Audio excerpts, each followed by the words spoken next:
ओम नमः सिद्धेभ्य। मंगलमय मंगल करण वीतराग विज्ञान, नमो ताहि जाते हैं भय आदि महान। करि मंगल करि हो महाग्रंथ करण को काज, जाते मिले समाज सब पावे निज पद राज। मोक्ष प्रकाशक ग्रंथराज पर हमारी चर्चा चल रही है और इसमें 9वां अधिकार अपन ने प्रारंभ किया है। मोक्ष के मार्ग में लगना ये हमारा परम कर्तव्य है। क्यों? क्योंकि आत्मा का हित मोक्ष ही है। ये प्रकरण यहाँ प्रारंभ हुआ, टोडरमल जी ने इसी बात के लिए ये अधिकार लिखा है कि मोक्ष मार्ग में लगो भाई। क्यों? क्योंकि मोक्ष में ही सुख ही होगे, मोक्ष में ही सुख मिलेगा और आत्मा का हित मोक्ष ही है। ये चीज यहाँ पे टोडरमल जी समझाना चाह रहे। कल भी हमने बात देखी थी कि वास्तव में ये जीव और सब कुछ सहन कर सकता है, सारी अवस्थाएं सहन कर सकता है ना। लंबा हो जाए, चौड़ा हो जाए, मोटा हो जाए, पतला हो जाए, मतलब आत्मा का आकार, आत्मा का आकार कैसा भी हो वो सहन कर लेगा।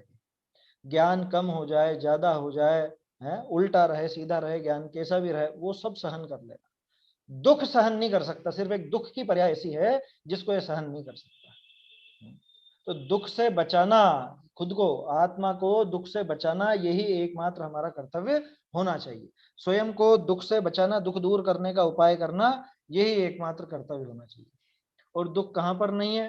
कि दुख मोक्ष में नहीं है ना। ताते शिवमग लाग्यो चाहिए, है ना। आकुलता शिव माही न, ताते शिवमग लाग्यो चाहिए। कि ये जो दुख है, ये दुख वहां मोक्ष में नहीं है, इसलिए मोक्ष मार्ग में लगना। और इसीलिए ये ग्रंथ मोक्ष मार्ग का प्रकाश करता है। मोक्ष मार्ग प्रकाशक इसीलिए इसका बिल्कुल उचित नाम है।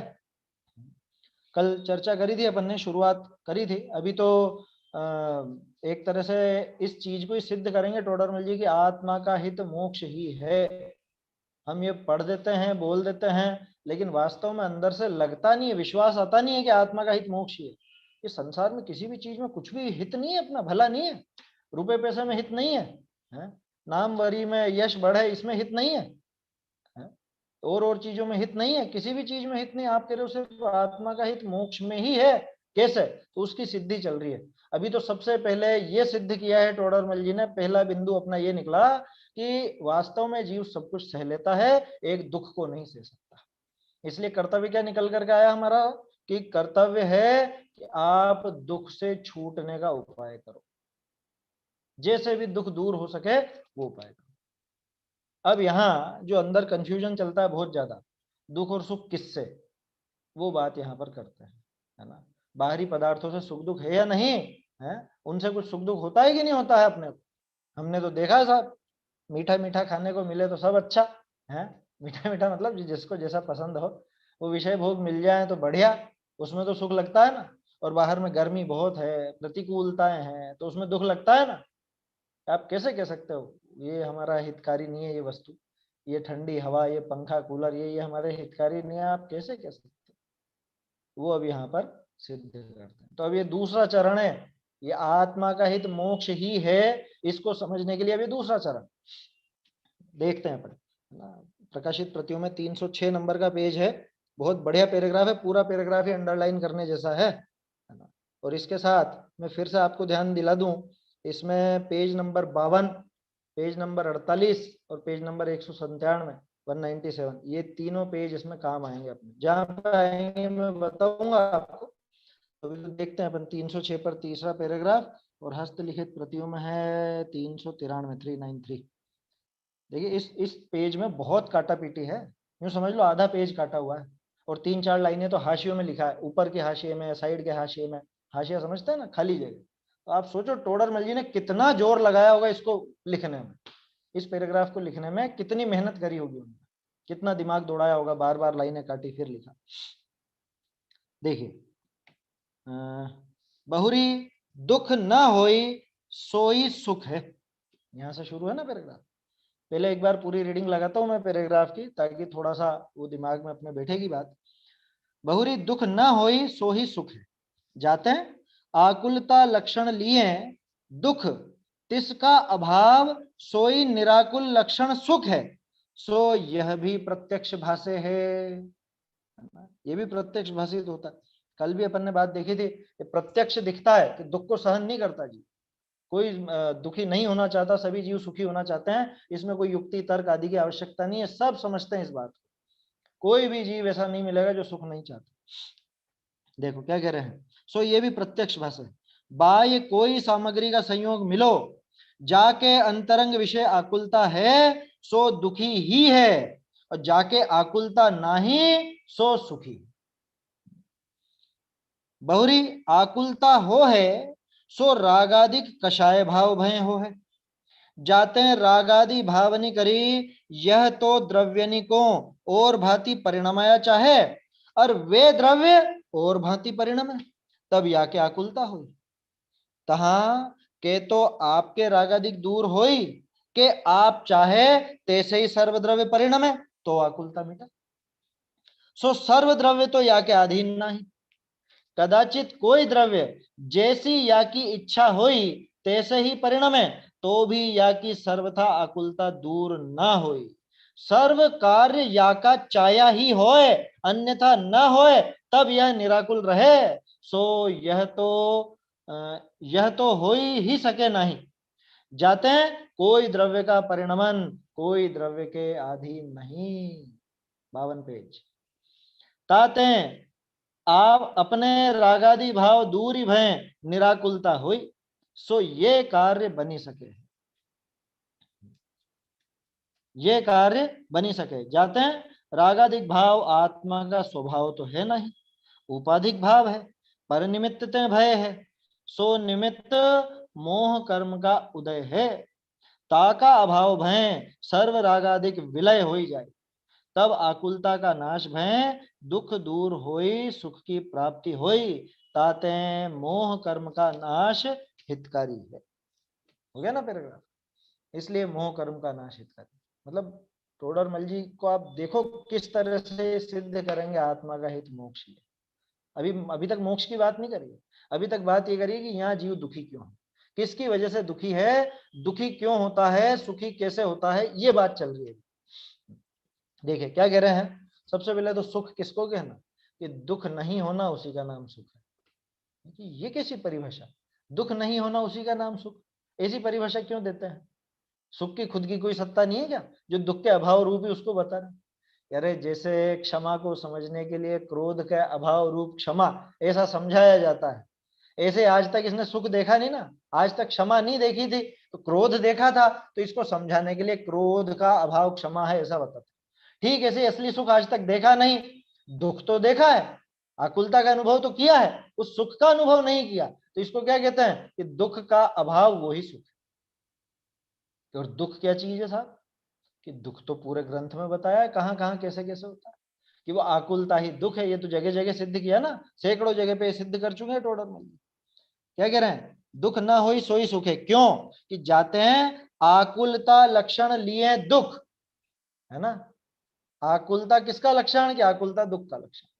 दुख माने क्या, कि दुख माने आकुलता, ये अपन जगह जगह देख चुके हैं, बार बार देखने की आवश्यकता नहीं, आगे भी आएगा 308 पेज पर भी सिद्ध होगा, उसके पहले भी और जगह सिद्ध होगा कि आकुलता माने दुख। जितनी आकुलता, जितनी इच्छा, कुछ भी बोल दो अपन, तो इच्छा बोलो, राग द्वेष बोलो, आकुलता बोलो, दुख बोलो, सब एक ही। जितनी मात्रा में इच्छा है, जितनी मात्रा में राग द्वेष है, जितनी मात्रा में आकुलता है, उतनी मात्रा में दुख। इनके कम ज्यादा से दुख का कम ज्यादा होना समझ लेना, और इनके अभाव से दुख के अभाव रूप सुख को समझ लेना, इतनी सीधी बात है। क्या कहा कि जाते हैं आकुलता लक्षण लिए दुख, दुख का लक्षण आकुलता, तो इसका विपरीत सुख कैसा होगा, कि तिसका अभाव सोई निराकुल लक्षण सुख है। दौलत राम जी ने उठा करके लिख दिया, आत्म को हित है सुख, सो सुख आकुलता बिन कहिए। आकुलता बिन कहिए कि वो सुख कैसा है, कि आकुलता के बिना, निराकुलता लक्षण सुख है। आया समझ कि जहां तक आकुलता बनी हुई है, जब तक आकुलता बनी हुई है तब तक दुख। और आकुलता नहीं रहे उसी का नाम सुख है। समझ में आती है ना बात? तो दुख और सुख बिल्कुल अपोजिट, एकदम अपोजिट। ये तो इसमें तो किसी को कोई समझाने की जरूरत ही। दुख विलोम शब्द है सुख का, है। हिंदी में बच्चे पढ़ते हैं छोटी छोटी कक्षाओं में, सुख का विलोम शब्द लिखोगे दुख, दुख का विलोम शब्द लिखोगे सुख, है ना। तो आकुलता का विलोम क्या होगा कि निराकुलता। अभी ये समझना है अपने को, ये निराकुलता क्या है, कैसी है, किससे पैदा होती है, माने दुख किससे पैदा होता है वो समझना है। और हम दुखी हैं ये भी, ये तो खैर इसको स्वीकार करने की जरूरत नहीं है, स्वीकार ही है शुरू से, इसे सिद्ध करने की जरूरत नहीं है। आकुलता लक्षण लिए दुख, तिसका अभाव सोई निराकुल लक्षण सुख है, सो यह भी प्रत्यक्ष भाषे है। कैसे प्रत्यक्ष भाषित होता है कि भाई अंतरंग में आकुलता रहती है तो मैं दुखी महसूस करता हूँ खुद को, अंदर में आकुलता नहीं हो तो सुखी महसूस करता हूँ खुद को। देखो क्या कह रहे हैं, बाह्य कोई सामग्री का संयोग मिलो, कोई भी सामग्री मिल जाए बाहर में, अच्छी बुरी ऊंची नीची हल्की भारी कैसी भी, जाके अंतरंग विषय आकुलता, आकुलता है सो दुखी ही है, और जाके आकुलता नहीं सो सुखी है। ये तो देखते हैं ना अपन। बोलो किससे है सुख की गारंटी, कितना रुपया बराबर कितना सुख। 1 करोड़ मिल जाए तो सुख है 1 करोड़ मिल जाए जब तो सुख है ना, कि नहीं, बिल्कुल भी सुख नहीं। बाहर में कोई वस्तु का संयोग हो, कोई भी वस्तु का 1 करोड़ का संयोग हो, चाहे वो आप कौन सी सबसे महंगी गाड़ी लेना चाहते हो उसका संयोग हो, चाहे बड़े से बड़ा बंगला बनाना चाहते हो किसके जैसा है, कौन है, कौन अरबपति खरबपति जिनके भी नाम आप जानते हो, अंबानी अंबानी कोई भी, कि उनके जैसा बनाना चाहते हैं हम तो सुख मिल जाएगा कि नहीं। बाहर में चाहे जैसा संयोग मिलो, जैसी भी सामग्री मिल जाए, लेकिन अंतरंग विषय आकुलता है सो दुखी ही है, और जाके आकुलता नहीं सो सुखी है। इसको समझाने की जरूरत है क्या? है? देखते हैं अपन कि हजारों हजारों क्या करोड़ों करोड़ों रोज के कमाता हो, करोड़ों रोज के कमाता हो, और उसके बावजूद वो नींद नहीं आ रही, परेशानी है, पता नहीं क्या क्या दिमाग में जाने क्या क्या चल रहा है, क्या फितूर चल रहा है। आत्महत्या कर ली, अरबपति आदमी ने आत्महत्या कर ली अरबपति आदमी परेशान हो रहा है, ये क्या चक्कर है? तो रुपया पैसा है, सामग्री सारी की सारी बाहर में मौजूद है, फिर भी सुखी क्यों नहीं? क्योंकि अंदर में आकुलता बहुत। दूसरी तरफ ये दिहाड़ी मजदूर, मिल गया भोजन, मिल गया भोजन की व्यवस्था हो गई, शाम तक की छुट्टी, अब मस्त, अब शाम को 6 बजे बाद काम से निपटा, वो खाना वाना खाया, अब कोई बुलाना आता है कि चल थोड़ा सा काम, नहीं जाना, अब कह रहे 100 रुपए लेना, 200 रुपए लेना, 1000 लेना, अभी नहीं जाना, कल करेंगे, कल देखेंगे सेठ जी, अभी तो टाइम हो गया, दिनस्त मजूर मस्त। क्या बोलो, उसके आकुलता नहीं है, वो सुखी आराम से पड़ा हुआ है, पत्थरों पर सो जाएगा, पत्थरों पर आसानी से नींद आ जाएगी उसको, जिसके आकुलता नहीं है उसे।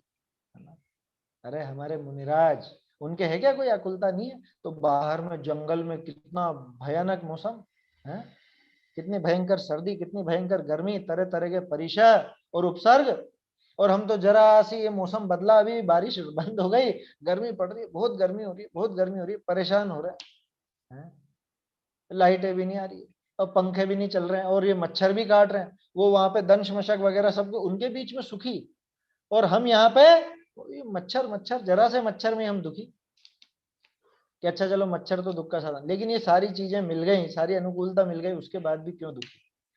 वो जंगल में कैसे सुखी, और ये यहाँ पे नगर में कैसे दुखी? क्योंकि नगर या जंगल ये कोई सुख और दुख के कारण नहीं है, वास्तविक कारण वो आकुलता है ना। नगर में रहे, नगर का मतलब वो सब सुख सुविधाओं के बीच में रहे, उसके बावजूद अगर उसके दिमाग में आकुलता, उसके मन में आकुलता है, तो निश्चित रूप से वो दुखी ही होगा। और जिसके आकुलता नहीं है, बिल्कुल भी आकुलता नहीं है अंदर में, वो बाहर में चाहे बाघिन खा रही हो, चाहे सिर पर सिगड़ी जल रही हो, चाहे गरम गरम लोहे के आभूषण पहना दिए गए हो, चाहे घाणी में पेल दिया गया हो, तो भी वो अनंत सुखी। गजब कि वो काम करते करते, मतलब उस परिस्थिति में आप सोचो, उस परिस्थिति में वो केवल ज्ञान प्रकट कर लेते हैं। केवल ज्ञान से क्या लेना देना, सुख की बात करो, अरे अनंत सुख प्रकट कर लेते हैं उस दशा में, क्योंकि हमें ज्ञान से थोड़ा मतलब, हम तो सुख से मतलब है। पहले भी देखा अपन ने, ज्ञान की कमी और बेशी वो तो हम सहन कर सकते हैं, लेकिन सुख सुख चाहिए, दुख सहन नहीं कर सकते। तो वो इतनी प्रतिकूलता जिसको हम दुख का कारण माने बैठे हैं, उन सबके बीच में रहते हुए वो अनंत सुख पा जाते हैं। और हम यहाँ पे जिनको हम सुख सुविधाएं, सुख साधन, सुख साधन जिनको कहते हैं, उनके बीच में रहते हुए भी हम सुखी नहीं। क्या चक्कर है कि बाहर में कैसी भी वस्तु का संयोग मिलो, जाके अंतरंग विषय आकुलता है, सो दुखी ही है। ही लगाया, ही एवकार, क्या वह दुखी ही है समझ में? कौन? कि जिसको आकुलता है वो दुखी, जिसके आकुलता वो दुखी, जाके आकुलता नहीं सो सुखी है, जिसके वो आकुलता नहीं है वो सुखी। शायद पहले भी मैंने आपको ये उदाहरण दिया होगा, हम लोग जब पढ़ते थे, है ना, उस टाइम पर ये मोबाइल तो थे नहीं। उस टाइम पर हम लोग क्या, वो रविवार को हमारे फोन का इंतजार करते थे।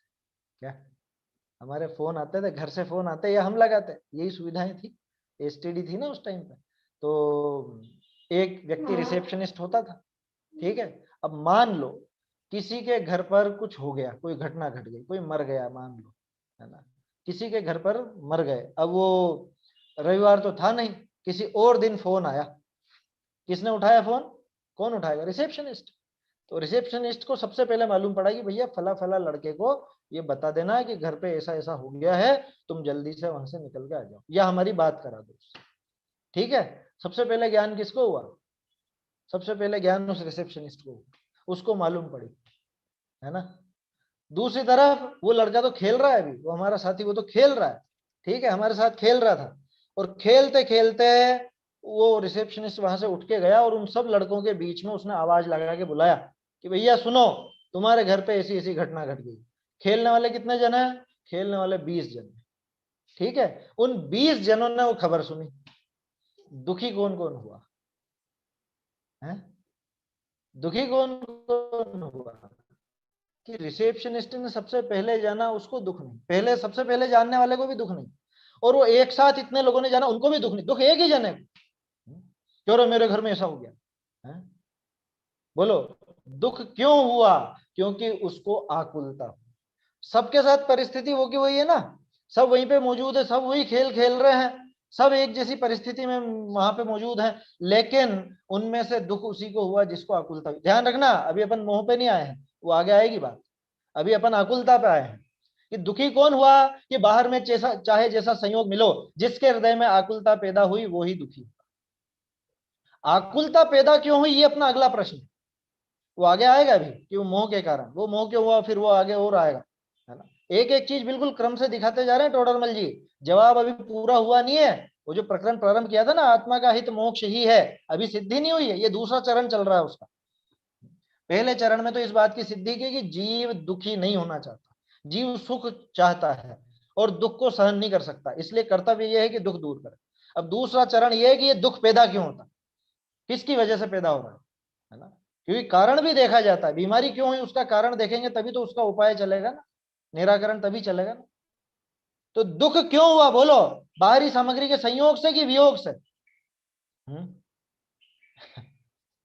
देखो किस्मत की बात है, हमारे साथ कई बार ऐसा हो जाता है, जैसे जो ग्रंथ पढ़ रहे हो ना, कोई दूसरे भी ग्रंथ पढ़ रहे हो, उनमें मिलते जुलते प्रकरण आ जाते हैं। अभी हम लोग सुबह आत्मानुशासन में 187वां छंद देख के आए हैं आज सुबह। क्या उसका भावार्थ, वो बिल्कुल पूरा यहाँ जैसे ये प्रकरण उठा करके ही रखा, उसी को डेवलप करके टोडरमल जी ने ये प्रकरण लिखा, ऐसे देखने को मिलता है। उसका जो उन्होंने भावार्थ लिखा वो बिल्कुल समझ लो, वो इसका पूर्व पक्ष था या पूर्व भूमिका थी, वो चीज उनके हृदय में बैठी और फिर इसको यहाँ पे उन्होंने खोल दिया। क्या कहते हैं वहां गुणभद्राचार्य, कि जो यहाँ सुखी होता है वो आगे भी सुखी होता है, और जो यहाँ दुखी होता है वो आगे भी दुखी होता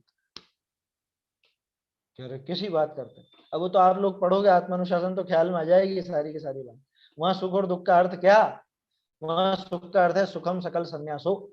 इस सकल संन्यास का नाम सुख है, कि जो वो राग द्वेष और मोह से रहित परिणाम है वही सुख है। इसलिए कभी भूल के भी ऐसा मत समझना कि साहब हम यहाँ सुख भोगेंगे तो आगे दुखी होंगे, और यहाँ पे हम दुख भोगेंगे कष्ट उठाएंगे तब के तो हम आगे सुखी होंगे। कि तेरी मान्यता ही गलत है, तूने वो तप में जो दुख माना तो ये तो तेरी संवर तत्व संबंधी भूल है, और ये जो तू विषय भोगों को सुख कहता है कि हम यहाँ सुखी होंगे, तो ये तेरी आश्रव तत्व संबंधी भूल है ना, बंध तत्व संबंधी भूल। राग आदि प्रकट जे दुख देन तिन्ही को सेवत गिनत चैन, शुभ अशुभ बंध के फल मजार वो विषय भोग, है ना। रति अरति करे निजपद विचार। और फिर इधर आत्म हित हेतु विराग ज्ञान ते लखे आपको कष्ट दान, सारी की सारी बातें यहीं से उठाई हुई हैं। तो जो यहाँ सुखी है वही आगे सुखी होगा का क्या मतलब, कि जो यहाँ आकुलता रहित है वो यहाँ सुखी है और वो ही आगे भी सुखी होगा। क्यों? क्योंकि व्याकुल का फल व्याकुलता है, तो निराकुलता का फल निराकुलता। बात समझ में आ रही है? क्यों कहा ऐसा आचार्य देव ने 187 में, कि गुणभद्राचार्य ने आत्मानुशासन में क्या कहा, कि जो यहाँ सुखी है वो आगे भी सुखी होगा, और जो यहाँ दुखी है वो आगे भी दुखी होगा। क्यों? क्योंकि सुख माने निराकुलता, दुख माने आकुलता। जो यहाँ आकुल व्याकुल होता है वो आगे भी आकुल व्याकुल होगा। क्यों? क्योंकि ऐसे पाप बांधेगा। उसी में टोडरमल जी ने उसका कोट किया तत्वार सूत्र का, असता वेदनी के बंध का कारण क्या है? दुख शोक तापा क्रंदन वध परिदेव नानी असता वेदनी, है ना। खुद को दुखी, वो दुख होना, शोक करना, और ज्यादा विलाप करना, है ना। गुणभद्राचार्य ने तो वहां पे वो मरण का प्रकरण लिया है कि मरण हो तो भी विलाप नहीं करना, शोक नहीं करना, वैसी बात करके फिर ये बात लिखी। अपन तो सामान्य तौर पर देखें कि भाई यहाँ पे आकुल व्याकुल होता है, आकुलता के नाम है सब दूसरे, दुख शोक ताप आक्रंदन वध परिदेवन, ये सारी चीजें जो हैं ये उस आकुलता के ही दूसरे नाम। तो ये जीव आकुल व्याकुल होता है, बाहरी संयोग चाहे मिले क्या बाहरी संयोग कैसे भी मिले, लेकिन अगर अंदर आकुलता है तो ये जीव दुखी ही होगा, और अगर अंदर आकुलता नहीं है तो ये जीव दुखी नहीं होगा। हाँ सही है, बिल्कुल, नीम बोने पर नीम ही पैदा होगा। वो तो जो बोओगे वही होगा। आकुल का व्याकुल का फल व्याकुलता है, निराकुल का फल निराकुलता है। समझ में ही बात। देखिए तो क्या कहा, बाह्य कोई सामग्री का संयोग मिलो, जाके अंतरंग विषय आकुलता है सो दुखी ही है, और जाके आकुलता नहीं सो सुखी। जिसके अंदर में आकुलता बाहरी संयोग से नहीं है, इसका मतलब है बाहरी संयोग से दुख नहीं है। मुझे राजपाट मिल जाए तब तो मैं सुखी हो जाऊंगा, अरे जीना हराम हो जाता है। आया समझ में? हो जाता है ना ऐसा, मैं प्रधानमंत्री बन जाऊं एक बार, कि बन के देख ले, मालूम पड़ जाएगा। एक घर की जिम्मेदारी संभाल के देख, मालूम पड़ जाएगा क्या, है ना, कितनी आकुलता होती है। तो फिर पूरे देश को जब संभालने वाला बनने की सोचता है, फिर क्या स्थिति होगी, क्या दशा होगी फिर। तो बाहरी कोई सामग्री का संयोग मिलो, संयोग के साथ वियोग भी लगा लेना, संयोग मिलो चाहे वियोग मिलो, है ना, अगर अंतरंग में आकुलता है तो जीव दुखी होता है, और अगर अंतरंग में आकुलता नहीं है तो वो सुखी है। क्या कह रहे हैं आगे? अब इसके अगली स्टेप, आकुलता क्यों पैदा हुई? बहुरी आकुलता हो है सो रागादि कषाय भाव भय हो है। बोलो गर्मी की वजह से आकुलता होती है कि नहीं? हम तो सोचते हैं साहब गर्मी में देखो आकुलता बहुत होती है, इसलिए तो हम क्या, हम तो स्वाध्याय भी करते हैं ना, तो हम तो सब पूरी निराकुल होकर के करते हैं। होते हैं ना बहुत से जो पक्षधर होते हैं, जबकि अपन तो यहाँ इस सभा में और दूसरी जगह भी हमेशा ये साफ है अपना तो व्यू, कि भाई स्वाध्याय जब आप कर रहे हो तो स्वाध्याय तप है, उसको तप की तरह ही करो। वहां पे पंखा कूलर एसी ये चीज नहीं होती है, बाकायदा बैठ करके है, उचित तरीके से उचित सम्मान पूर्वक जिनवाणी का वैसे होना चाहिए, तब जाके स्वाध्याय को परम तप कहा जाता है। पहले भी कई बार अपन ने चर्चा की, ये जो ऑनलाइन का चल पड़ा है ना, इससे बहुत विपरीतता भी आई है। क्या हमारे संजय जी भाई साहब भी जुड़े हुए हैं, आज वही इसको देख रहे हैं अच्छे से। तो ये जो चल पड़ा 1.5-2 साल से ऑनलाइन का काम, इसमें लोगों में शिथिलता बहुत आई। एक जो विनय पूर्वक और एक जो समझ लीजिए पूरे सम्मान पूर्वक जिनवाणी को और प्रमाद छोड़ करके जो काम किया जाता था, अब उसमें पूरी तरह से प्रमाद घुस गया, है ना। उचित वस्त्र नहीं, उचित आसन नहीं, उचित व्यवस्था नहीं, और वो सारा करके अपन सोचते हैं कि हमने धर्म कर लिया। क्या हम सोचते धर्म कर लिया, उससे थोड़ा सा अपने को बदलाव लाना चाहिए। खैर वो दूसरी बात हो गई। मैं तो क्या कह रहा था कि आकुलता गर्मी से होती है कि नहीं होती? गर्मी बहुत लगती है ना तो आकुलता होती है, इसलिए हमने पंखे लगवाए स्वाध्याय हॉल में, लोगों को बहुत आकुलता होती है। क्या जैसे बहुत से लोग होते हैं ना, तो कहते हैं साहब गर्मी बहुत लगती है, आपके यहाँ पे पंखे नहीं, इस वजह से नहीं आते हम। तो हम उनसे ये कहते तुम सर्दी में आ जाना, सर्दी में तो आओ, तुम्हें गर्मी का बहाना लगता है तो सर्दी में तो आओ। वो सर्दी में भी नहीं आते हैं, गजब की बात। जिसको ये बहाने सूझते हैं ना कि साहब गर्मी बहुत लगती है इसलिए हम नहीं आते, वो सर्दी में भी नहीं आता है वास्तव में। बारिश में बारिश आ गई, सर्दी में ठंड बहुत है, गर्मी में तो गर्मी है ही से। तो मौसम की आकुलता उसको बड़ी सताती है। तो अपना प्रश्न क्या है, आकुलता किससे पैदा हो रही है?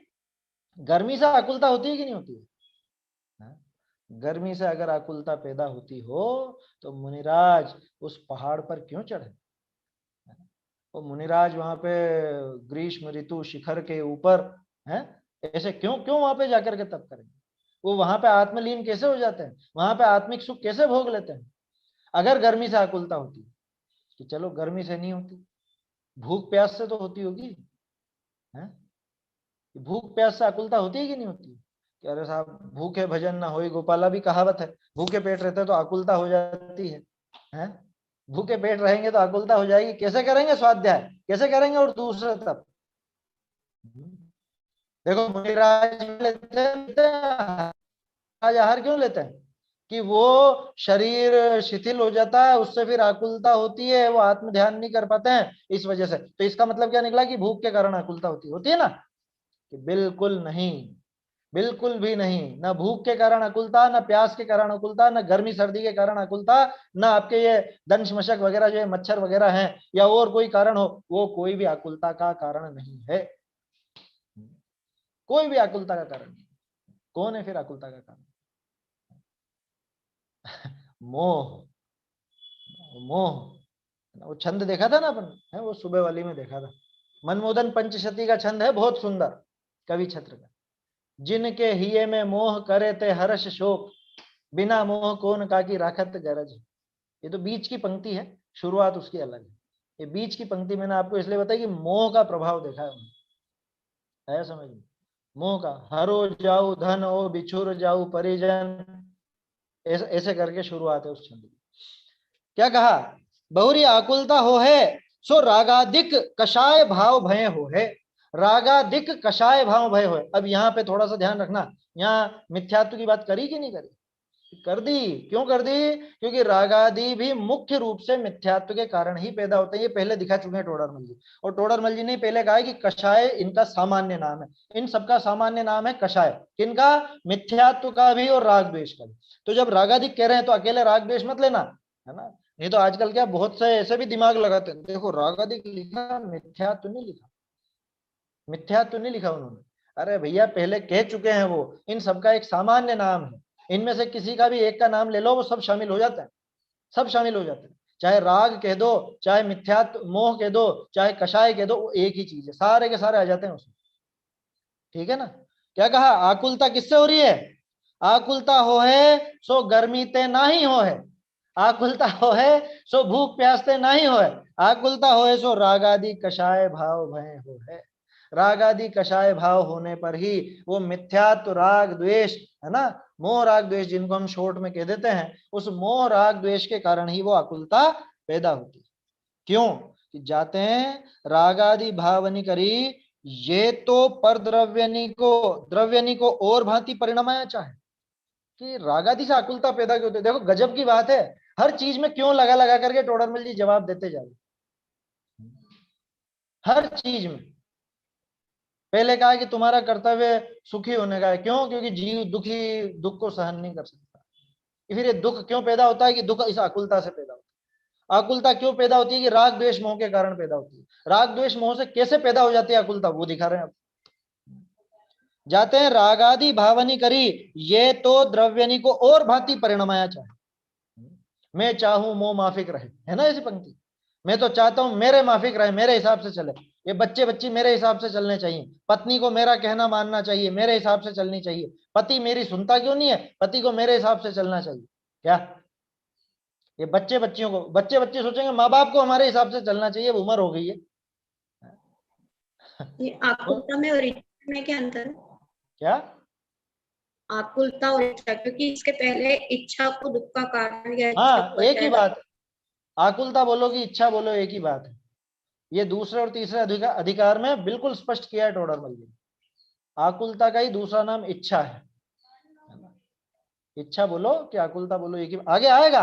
आगे इस प्रकरण में आप देखोगे कि आकुलता उन इच्छाओं से ही कह रहे हैं, उस इच्छा से ही वास्तव में दिखा। और वो इच्छा किसकी है, कैसी है, कि वो राग द्वेष रूप है। वो किसकी पैदा हुई है, कि मोह की पैदा हुई है, ऐसा। बहुरी आकुलता है सो रागादि कषाय भावनी भय हो है, जाते हैं रागादि भावनी करी। देखो रागादि भावों से क्यों पैदा हो जाती है, कि जब इसके रागादि भाव होते हैं तो ये द्रव्यों को और भांति परिणमाया चाहे, और वे द्रव्य और भांति परिणम है, तब या के आकुलता हूं। मैं चाहता हूं कि ये सब मेरे हिसाब से चले, लेकिन ये सब तो मेरे हिसाब से चलते ही नहीं। क्यों नहीं चलते, क्या कारण? पेज नंबर 48, छोटी सी पंक्ति। वे भिन्न द्रव्य अपने अधीन परिणमते हैं, या निमित्त की दृष्टि से कहो तो कर्माधीन, हमारे कर्माधीन, हमारे कर्मों के उदय के अधीन परिणमते हैं। देखिए बहुत सुंदर पंक्ति है, ऐसी चीजें क्या नोट करके रखनी चाहिए। ये कुछ विशेष पंक्तियां तो ऐसी हैं जो हमेशा याद रहे। पेज नंबर 48 पे, पेज नंबर 52 पे देखो क्या लिखा, नीचे से तीसरी पंक्ति है 48 पेज पर, चाहे तो वहां देख सकते हैं। वे भिन्न द्रव्य तो अपने अधीन परिणमित होते हैं, या कर्मोदय के अधीन। निमित्त और उपादान दोनों दिख गए इसमें आपको। उनके खुद की तरफ से देखें, उपादान की दृष्टि से देखें, तो वे भिन्न द्रव्य तो अपने अधीन, अपने माने उनके स्वयं के, अपने माने अपने नहीं, अपने माने खुद के, उनके खुद के स्वयं के। वे भिन्न द्रव्य तो अपने अधीन परिणमित होते हैं, 48 पेज पर नीचे से तीसरी पंक्ति। या फिर निमित्त की दृष्टि से कहें तो हमारे कर्मोदय के अधीन होते हैं। और मैं चाहता क्या हूं कि ये इस तरह से परिणमित हो, लेकिन ऐसा होगा नहीं। क्यों? क्योंकि उनका परिणमन उन्हीं के अधीन है। और निमित्त की तरफ से कहें तो वो कर्मों के अधीन है, कर्मोदय के अधीन है ना। निमित्त से कहें तो बाहरी कारण कहा उसको, समझ में आ रही है बात। और मैं चाहता हूं कि इस तरह से, तो होता नहीं है ना, वो काम होता नहीं है, तो फिर तो परेशान होगा ही होगा। जब मैं चाहूंगा, मेरी तीव्र भावना ऐसी रहेगी, तीव्र इच्छा ऐसी रहेगी कि ये इस तरह से चले, और वो इस तरह से नहीं चलता, वो उसके हिसाब से चलता है, तो फिर मुझे तो गुस्सा आएगा ही आएगा। तो कुत्ते का उदाहरण सब जानते हैं, बैलगाड़ी के नीचे चलने वाला कुत्ता है, क्या सोचता है वो, मैं चला रहा हूं, मैं चला रहा हूं, मैं चला रहा हूं। और वो देखो किस्मत की बात है, वो कुत्ता सोचता है इधर चलूं, और वो गाड़ी भी इधर चलती जाती है, तब तक तो कोई समस्या नहीं उसको, उसका मान पुष्ट होता रहता, मैंने संभाल रखी है, मैं इसको बराबर चला रहा हूँ। और जब चौराहा आता है और गाड़ी तो मुड़ती है पूर्व की तरफ, और ये जाना चाहता है पश्चिम की तरफ, तब क्या होता है, फिर पलट के देखता है ये क्या हुआ, ये उधर कहाँ जा रही है, अरे रुको रुको रुको, भौंकता है फिर जोर जोर से। कौन है वो? वो कुत्ता कौन है? वो हम हैं, हमारी दशा है वो। कह रहे गाली दे रहे हो आप, तो गाली नहीं दे रहे भैया, ये स्थिति, वो मानसिकता बता रहे हैं, ये मानसिकता है इस तरह की। हम सोचते हैं कि ये मेरे हिसाब से चलनी चाहिए, लेकिन वो अपने हिसाब से चलती नहीं है। जगत का एक पदार्थ भी आपके हिसाब से नहीं चलता, ये यकीन करो, विश्वास करो। अरे वो 2 साल का बच्चा है ना, वो तक नहीं मानेगा क्या? देखता नहीं है, देखा नहीं क्या कभी बच्चों को रूठते हुए, जिद्दी पूरी नहीं, तो वो तो चाहते हैं ऐसा काम होना चाहिए, और आप चाहते हो ऐसा नहीं, फिर देखो आपको हार माननी पड़ती है उसके आगे। रो रो के पूरा घर सर पर उठा लेता है। कह रहे क्या करें साहब, मानता ही नहीं है। आजकल के सब माँ बाप यही कहते हैं ना, मानता ही नहीं है, क्या करें, मोबाइल छोड़ता ही नहीं है ये तो। कि लत तो तुमने ही लगाई थी, शुरुआत में तो तुमने ही दिया था, अब वो माथे पे चढ़ बैठा। खैर अपने को तो इतनी बात देखनी है, ये द्रव्यों को और भांति परिणमाया चाहे, जो आप कह रहे थे ना आकुलता माने इच्छा, बिल्कुल सही बात है। चाहे माने इच्छा करे, क्या चाहता है कि ऐसा हो, ऐसा मैं भोगूं, ऐसा मैं इसका ऐसा काम करूं, या ये इस अनुसार परिणमन करे। अरे वे द्रव्य और भांति परिणम है, तब या के आकुलता हो। कितनी आकुलता, कि जितनी तीव्रता से उसको वैसा परिणमन कराना चाहता था, उतनी ही आकुलता इसको, है ना, उतनी ज्यादा आकुलता। तो हाँ अब देखो उपाय क्या, उस आकुलता को मिटाने का क्या उपाय? 2 उपाय हैं, है ना, 2 उपाय। के तो आप रागादिक दूर होई, के आप चाहे तैसे ही सर्वद्रव्य परिणम है तो आकुलता मिटे। यही 2 उपाय हैं, कि या तो ये समझदारी दिखाए और वो आकुलता छोड़ दे, वैसे परिणमन कराने की इच्छा छोड़ देवे, तो ये जीव सुखी हो जाएगा। और या फिर जैसे वो सारे द्रव्य इसके अनुसार ही सारे के सारे द्रव्य परिणमित होने लग जाएं, तो ये सुखी हो जाएगा। समझ में आ रही बात? दो ही सूरत है इसके सुखी होने की, या तो सारे के सारे द्रव्य इसके हिसाब से चलने लगते हैं, लेकिन वो तो कभी होने वाला नहीं। देखिए यहां नोट कीजिए पेज नंबर 52, पेज नंबर 52 पे बहुत सुंदर उदाहरण दे रखा है टोडरमल जी ने, मुर्दे का उदाहरण आया याद कुछ? और वहीं पे वो गोल्डन लाइन है, कौन सी? अनादि निधन वस्तुएं भिन्न भिन्न अपनी मर्यादा सहित परिणमित होती हैं, कोई किसी के अधीन नहीं, कोई किसी के परिणमित कराने से परिणमित नहीं होती, उन्हें परिणमित कराना चाहे वह कोई उपाय नहीं है। बोलो जुड़ा हुआ कि नहीं जुड़ा हुआ ये प्रकरण? और यही प्रकरण आपको मिलेगा वो 187 जो मैं बता रहा हूं गुणभद्राचार्य का आत्मानुशासन। उन्हें परिणमित कराना चाहे तो वह कोई उपाय नहीं। किस चीज का उपाय नहीं? सुखी होने का। वो कोई सुखी होने का उपाय नहीं है, वो तो मिथ्या दर्शन ही है, मोह ही है। तो सच्चा उपाय क्या? कि जैसा पदार्थों का स्वरूप है वैसा श्रद्धान हो जाए या अकुलता छोड़ दे तो सर्व दुख दूर हो जाए। जिस प्रकार, ये उदाहरण जिसकी मैं कह रहा था, जिस प्रकार कोई मोहित होकर मुर्दे को जीवित माने या जिलाना चाहे तो आप ही दुखी होता है, तथा उसे मुर्दा मानना और यह जिलाने से जिएगा नहीं ऐसा मानना तो ही उस दुख के दूर होने का उपाय है। बोलो, वो मुर्दे को जिलाना चाहता था, कब होगा उसका दुख दूर? या तो मुर्दा जिंदा हो जाए और या फिर ये मान लेवे कि ये मुर्दा है, ये नहीं जीने वाला। दोनों में से क्या चीजें संभव है? संभव तो बात है, वो मुर्दा जिएगा नहीं, ये मान लेवे, इस बात को स्वीकार कर ले, वो इच्छा छोड़ दे तो अपना आप ये दुख दूर हो जाएगा इसका। तथा उन्हें यथार्थ मानना और परिणमित कराने से अन्यथा परिणमित नहीं होंगे। ये देखो ये अपनी लाइन से मिलती हुई बात, ये तो इनको और भांति परिणमाया चाहे, है ना, और ये और भांति परिणम, उन्हें यथार्थ मानना, क्या मानना? और ये परिणमित कराने से अन्यथा परिणमित नहीं होंगे ऐसा मानना, सो ही उस दुख के दूर होने का उपाय है। भ्रम जनित दुख का उपाय भ्रम दूर करना ही है। ये आकुलता क्यों पैदा हुई थी? ये दुख क्यों पैदा हुआ था? कि उस मोह के कारण, उस राग के कारण, उस मिथ्या मान्यता के कारण, है ना। तो भ्रम दूर करे, यही भ्रम जनित दुख का उपाय है। आया समझ में? भ्रम दूर होगा तो भ्रम से जो दुख पैदा हुआ है वो भी दूर हो जाएगा। समझ में आ रही है बात? इतना सीधा है, टोडरमल जी ने कैसे गूंथा है, सोचो तो सही। हमें तो देख देख के इतना आश्चर्य और ऐसी खुशी होती है कि टोडरमल जी बिल्कुल वो स्टाइल है उनकी कुंद कुंदाचार्य जैसी। आया समझ में? कुंद कुंदाचार्य जो बात बहुत गहराई से कहना चाहते हैं उसको बिल्कुल अलग से उन्होंने एक अधिकार बना दिया, कर्ता कर्म अधिकार। और उसी बात को और पुष्ट करने के लिए सर्व विशुद्ध ज्ञान अधिकार, उसमें भी वो की वही बातें मिलेंगी आपको जो कर्ता कर्म अधिकार में पढ़ करके। तो वो जोर था ना उनका उसमें, वो अंदर से अंदर जुड़ी हुई है सारी की सारी गाथा। ऐसे ही मोक्ष प्रकाशक भी एक एक पेज अंदर अंदर सारा जुड़ा हुआ है। ये जो ग्रंथ आपके हाथ में है, जिसकी बाइंडिंग हो रही है और इसमें एक एक पेज सब एक दूसरे से जुड़े हुए हैं, ये फिजिकली जुड़े हुए नहीं है, ये भाव रूप में भी वास्तव में जुड़े हुए। ये जो पंक्तियां हैं ये वास्तव में जुड़ी हुई है अंदर अंदर, एक एक पेज हर दूसरे पेज से जुड़ा हुआ है। ऐसा समझ में आ रही है बात? क्या कहा? वे द्रव्य और भांति परिणमे तब याके आकुलता हुई।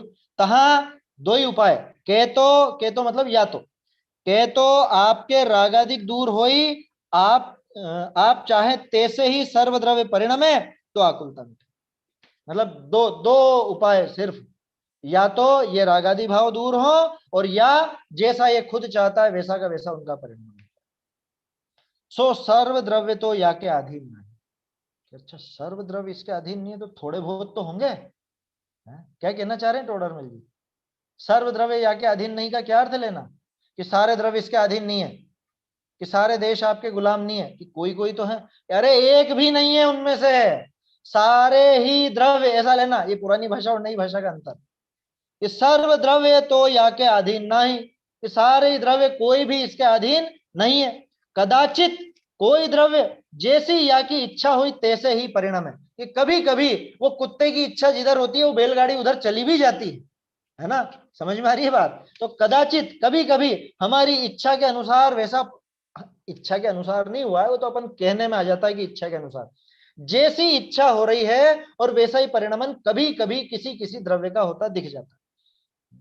तो भी या की सर्वथा अकुलता दूर न होई। गजब की बात है। इसको थोड़े बहुत में संतोष कहाँ है? इसको सारा का सारा चाहिए मेरे हिसाब से। सारा का सारा मेरे हिसाब से होना चाहिए। कह रहे ये देखो 60% तो आपकी मांगे मान ली गई है, 70% तो आपकी मांगे मान ली नहीं, ये 30% भी नहीं, ये भी पूरे ही चाहिए। 100 में से 100 मेरी बात मानो, तब जाके ये जीव सुखी होता है ना। वो हो सकता है कभी ऐसा? ऐसा कभी होने वाला नहीं, क्योंकि सारे के सारे द्रव्य अनादि निधन अपनी अपनी मर्यादा सहित स्वयं अपने हिसाब से परिणमन करते, कोई किसी के अधीन नहीं, कोई किसी के परिणमित कराने से परिणमित नहीं होता। समझ में ही बात? तो भी या की सर्वथा अकुलता दूर ना हुई, सर्व कार्य या का चाया ही होए, सारा का सारा काम इसी का चाहा हो, अन्यथा न हो, तब यह निराकुल रहे। सो यह तो हो ही सके ही नहीं, ये तो हो ही सके नहीं, बिल्कुल नहीं हो सकता। ही लग रहा है कि नहीं लग रहा अनुवाद में? परंतु ये तो हो ही नहीं सकता, लग रहा है ठीक है। परंतु सो तो यह हो ही सके नहीं। क्यों नहीं हो सकता? जाते हैं, कोई द्रव्य का परिणमन कोई द्रव्य के अधीन नहीं, वही पंक्तियां अनादि निधन वस्तु, वो जो भी अपन ने 52 पेज पे देखी वही पंक्तियां मिलेंगी आपको। जाते हैं, कोई द्रव्य का परिणमन कोई द्रव्य के अधीन नहीं है। बोलो, बच्चे बच्चे आपके अधीन है कि नहीं है? पति आपके अधीन है कि नहीं, कि पत्नी आपके अधीन है कि नहीं, या बच्चे आपके अधीन है कि नहीं? अरे साहब क्या करें, देखो स्त्री पर्याय है, घर वालों के अधीन तो रहना ही पड़ता है, शुरुआत में बाप भाई के अधीन, बाद में पति के अधीन, बुढ़ापे में पुत्रों के अधीन रहना ही पड़ता है अधीनता है कि कोई अधीनता नहीं है? समझ में ही बात? यहाँ कह रहे हैं कि कोई द्रव्य किसी द्रव्य के अधीन नहीं, कैसी भी दशा हो, स्त्री हो कि बच्चे हो कि कोई भी हो, व्यक्तियों की बात छोड़ो, वस्तुएं तक आपके अधीन नहीं। या आपका मोबाइल आपके अधीन है? कह रहे ये क्या हो गया, ये आवाज कैसे चली गई, ये क्या हो गया, ये क्यों नहीं चल रहा? कल आ गई थी समस्या, अभी भी है समस्या, वो मैं यहां से नहीं चालू कर पा रहा हूँ यूट्यूब, तब वो भाई साहब को करना पड़ा। ये क्या हो रहा है, ये क्यों नहीं हो रहा है? कि कोई द्रव्य किसी और द्रव्य के अधीन नहीं। समझ में ही बात? एक द्रव्य दूसरे द्रव्य के अधीन नहीं है। आप, अरे हमने खरीदा ये 20,000 रुपए का मोबाइल खरीदा, 40,000 का मोबाइल खरीदा, हमारे अधीन कैसे नहीं चलेगा? नहीं चलेगा। समझ में ही बात? तुम्हें लगता है कि तुमने उसके मालिक हो, वास्तव में उसका मालिक वो खुद है। वे भिन्न द्रव्य अपने अपने अधीन परिणमता, अपने अपने अनुसार परिणमता, तेरे कहे अनुसार नहीं। देखो क्या कह रहे हैं, जो जाते हैं, कोई द्रव्य का परिणमन कोई द्रव्य के अधीन नहीं, ताते अपने रागादि भाव दूर ही भय निराकुलता हो। बोलो क्या उपाय बचा? फिर दो ही तो उपाय थे, कि या तो ये मेरे हिसाब से परिणम जावे, और या फिर मैं सच्चाई स्वीकार कर लूं कि कोई किसी के अधीन नहीं।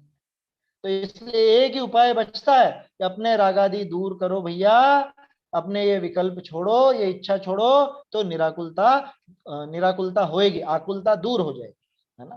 ताते अपने रागादि भाव दूर भय निराकुलता हो, सो ये कार्य बनी सके हैं।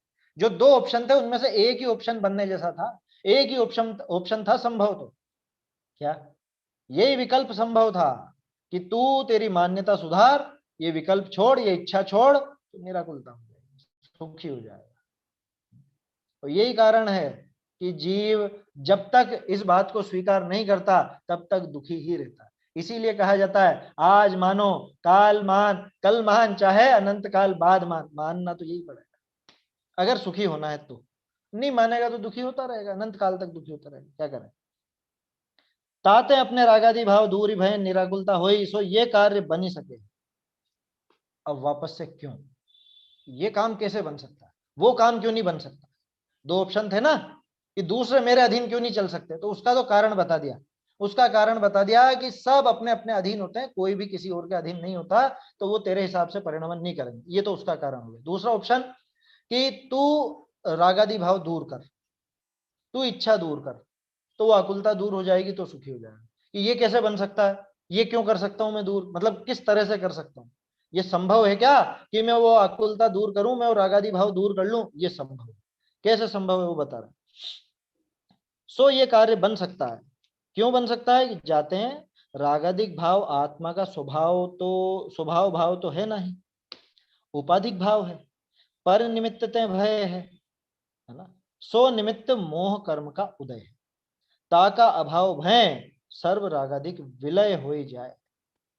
देखो पूरा सिस्टम दिखाई दे ना कि ये रागादि का अभाव संभव है। कैसे संभव है कि पहले तो ये देखो ये रागादि स्वभाव है क्या, कि अगर ये रागादि हमारा स्वभाव होता तो इसका नाश नहीं किया जा सकता। और बहुत इच्छा हो रही है मेरी, तो बहुत इच्छा हो रही है, ऐसा कर दो आप, नहीं होगा। तेरी इच्छा को खत्म कर, कि इच्छा खत्म कर सकता हूँ क्या मैं, कि हाँ कर सकता। क्यों? क्योंकि इच्छा नई पैदा हुई है, इच्छा नई पैदा हुई है, वो विकल्प तेरा नया है, ये मिथ्या मान्यता तेरी नई है, ये आकुलता तेरी नई है, ये सारे के सारे नए हैं। एक बात। दूसरी बात, ये तेरा स्वभाव नहीं है। नया तो केवल ज्ञान भी है, लेकिन वो स्वभाव का ही प्रतिरूप है एक तरह से, तो उसकी बात नहीं करते। लेकिन ये नए पैदा हुए हैं, लेकिन ये तेरा स्वभाव नहीं है ना। जो स्वभाव नहीं हो उसका नाश किया जा सकता है, जो स्वभाव ही उसका कैसे नाश करें। शरीर में गांठ हो जाए, फोड़े फुंसी हो जाए, है ना, फोड़ा हो जाए, तो उसको तो चीरा लगा के या और कोई चीज करके ऑपरेशन करके उसको हटाया जा सकता है, उस गांठ वगैरह को। लेकिन हड्डियां हटाई जाएंगी क्या? हड्डियां तो शरीर ही है, शरीर का स्वभाव है वो तो। हड्डियां थोड़ी ना हटाई जाएंगी, हड्डियों के बिना कैसे रहेगा शरीर। समझ में आ रही है बात? इसी लाइन पे पूरा कर्ता कर्म अधिकार खड़ा हुआ है कि राग आदि भाव आत्मा का हाँ, स्वभाव। ये इसी बात पे है कि तू तेरे है, तू उनका करता है। क्यों है तू करता? तू करता बताया तो उसका अभिप्राय यही कि तू करता है तो तू उनको हटा भी सकता है। अगर वो कर्मों पर ढोल देंगे तो तू बिल्कुल प्रमादी होकर के बैठ जाएगा कि मेरे तो है ही नहीं, वो तो कर्मों की वजह से हुए हैं, तो कर्म ही दूर करें फिर। ये इसमें पेच है। पेच का मतलब ये उसका कारण है कि आचार्य देव ने क्यों दृष्टि पलटी वहां, क्यों आत्मा को रागादि का कर्ता बताया, कि तू ही है उनका करता, थारो ही अपराध चूक तो कर्म अचेतन अंधो। कर्मा पे तू दोष लगावे, बेशरम ढीठड़ो ढांडो, ऐसा है। समझ लो, कर्मों पे दोष लगाता है कि तेरा ही अपराध है, कि अरे मेरा अपराध है, कि हाँ तेरा ही अपराध है। इसका इसका पॉजिटिव साइड देखो इसकी, मेरा अपराध है, मैंने किया, माने मैं सुधार भी सकता हूं। गड़बड़ मैंने पैदा की तो मेरे हाथ की बात है इसको सुधार। अगर ये दूसरे के ऊपर आरोप हो जाता कि कर्मों ने किया, तो फिर तो मुंह ताकते रहो कर्मों का, कि कर्म आएंगे जब ही ये दूर होंगे, कर्म ही हटा सकेंगे। समझ में आ रही है बात? क्या कहा कि अपने रागादि भाव दूर भय निराकुलता हुई सो ये कार्य बन सके। क्यों बन सके? जाते हैं रागादिक भाव आत्मा का स्वभाव भाव तो है नहीं, रागादि भाव आत्मा का स्वभाव भाव तो है नहीं। अब देखो यहाँ पे दूसरी बात मत लगाना कि अरे साहब अनियत स्वभाव पढ़ा है हमने, है ऐसी शक्ति देखी है अभी 47 शक्तियों में, नहीं देखी क्या? अनियत स्वभाव भी तो होता है ना। तो ये रागादि को अनियत स्वभाव कहा गया है। कि अनियत स्वभाव का क्या मतलब? अनियत स्वभाव मतलब विभाव। समझ में आई बात? और याद रखना वो 8वें अधिकार में जो अपन पढ़ के आए, जहां जो प्रकरण हो जिसकी मुख्यता हो वहां दूसरी बात उठा करके मत लेके आ। यहां कह रहे हैं कि तेरा स्वभाव नहीं है तो उसको स्वभाव मत स्वीकार करो, वास्तव में नहीं है वो अपना स्वभाव।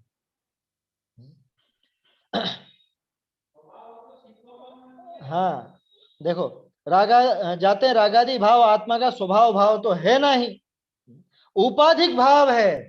क्या आप कैसे कह सकते हो उपाधिक भाव है? कि जो बिल्कुल पूरी तरह से स्वभाव हो वो तो ठेठ सिद्ध दशा तक मिलना चाहिए ना। बोलो सिद्धों के मिलता है ये विकल्प? सिद्धों के मिलता है राग द्वेष या आकुलता? नहीं मिलता। इसका मतलब ये तो नया पैदा हुआ, ये तेरा स्वभाव नहीं है, ये औपाधिक भाव है। इसमें किसी न किसी का कुछ हस्तक्षेप है ना? हस्तक्षेप का मतलब ये कि दूसरे ने करा दिया ऐसा नहीं, हस्तक्षेप है निमित्त निमित्तिक संबंध अपन देखते हैं। कह रहे हैं ना ये, क्या कह रहे हैं आगे?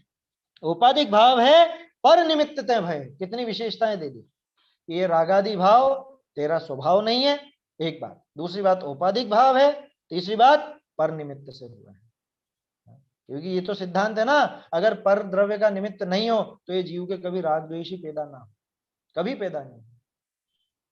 पर निमित्त है इस वजह से राग द्वेष पैदा होता है। तो पर की गलती है कि गलती नहीं है, निमित्त काम इसीलिए दिया है कि काम तेरा ही है, लेकिन वो दूसरा मौजूद हुआ, तूने दूसरे पर दृष्टि दी तो ये राग द्वेष पैदा हुआ, इसलिए पर निमित्त कह दिया जाता।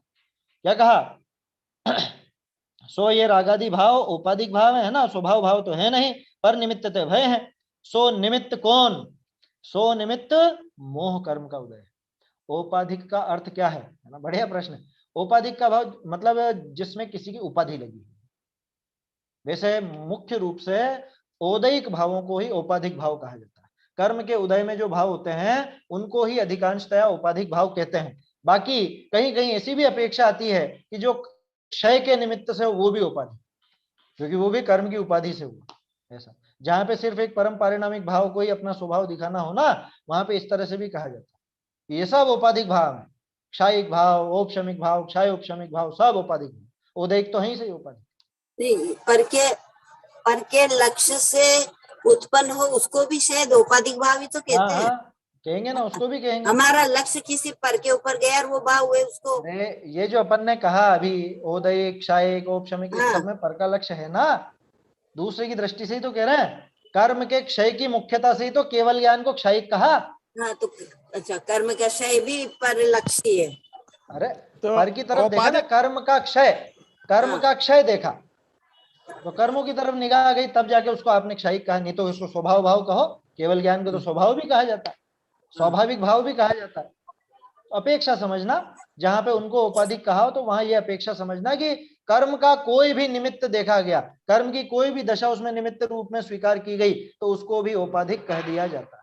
मुख्य रूप से औदैहिक भावों को औपाधिक कहा जाता है, मुख्य रूप से, है ना। अधिकांश जगह तो औदैहिक भावों को, जो कर्म के उदय के निमित्त से होते हैं, है ना, उनको ही औदैहिक कहा जाता है। जो जो नया प्रकट होता है सब औपाधिक में आ जाता है, जो भी नया प्रकट होगा सब कह सकते हैं, कह सकते हैं जो जो नया प्रकट हुआ उसको औपाधिक, लेकिन फिर आपको वहां पे केवल ज्ञान वगैरह को सबको औपाधिक में शामिल करना पड़ेगा, है ना। उस दृष्टि से केवल ज्ञान आदि को भी औपाधिक में, सिद्ध दशा को भी औपाधिक कहना पड़ेगा, फिर आप ये चक्कर पड़ेगा। वो नियम सार में स्वपरापेक्ष पर्याय जो लिए ना, हाँ हाँ हाँ हाँ, स्वपर अपेक्ष पर्याय 13वीं 14वीं का था। बढ़िया। देखिए क्या है, जाते हैं रागाधिक भाव आत्मा का स्वभाव भाव तो है नहीं, औपाधिक भाव है, पर निमित्त भय है, सो निमित्त मोह कर्म का उदय है। अब यहाँ पे अपना किससे पैदा हुआ ये निकल करके आ गया सामने। दुख का मूल कारण कौन? दुख का मूल कारण मोह कर्म का उदय। दुख का मूल कारण मोह कर्म का उदय। क्यों? क्योंकि इस मोह कर्म का उदय होता है तो ये औपाधिक भाव पैदा होते हैं, ये औपाधिक भाव पैदा होते हैं तो आकुलता पैदा होती है। इसलिए मोह कर्म का उदय ये उसका निमित्त है। ता का अभाव भय सर्व रागादिक विलय हो जाए। बोलो, मोह का अभाव होने के बाद देखा किसी के राग आदि रहते हुए? कैसा भी मोह हो, दर्शन मोहनी चला गया तो वहां पे मिथ्यात्व नहीं रहेगा, चारित्र मोहनी चला गया तो राग द्वेष आदि कोई भी कषाय भाव नहीं रहेगा। उसके विलय होने पर सारे रागादिक विलय हो जाते हैं, तब आकुलता का नाश भय, दुख दूर होई, सुख की प्राप्ति होई। तब जाके आकुलता का नाश होने पर दुख दूर होता है और सुख की प्राप्ति होती है। ताते मोह कर्म का नाश हितकारी। इसलिए इस मोह कर्म के नाश पर जोर देना चाहिए। देखो अभी तक बात पूरी नहीं हुई है। अपना प्रकरण क्या है कि आत्मा का हित मोक्ष ही है। अभी धीरे धीरे उस पर कदम बढ़ा रहे हैं। अभी कहां तक आए कि मोह का नाश होगा तो ये दुख दूर होगा। भाई हम दुख से डरते हैं, सारे जीव दुख दूर करना चाहते हैं, सुखी होना चाहते हैं। दुख किससे पैदा हुआ? आकुलता से। आकुलता क्यों पैदा हुई? मोह राग द्वेष से। मोह राग द्वेष क्यों पैदा हुए? उस मोह के उदय से।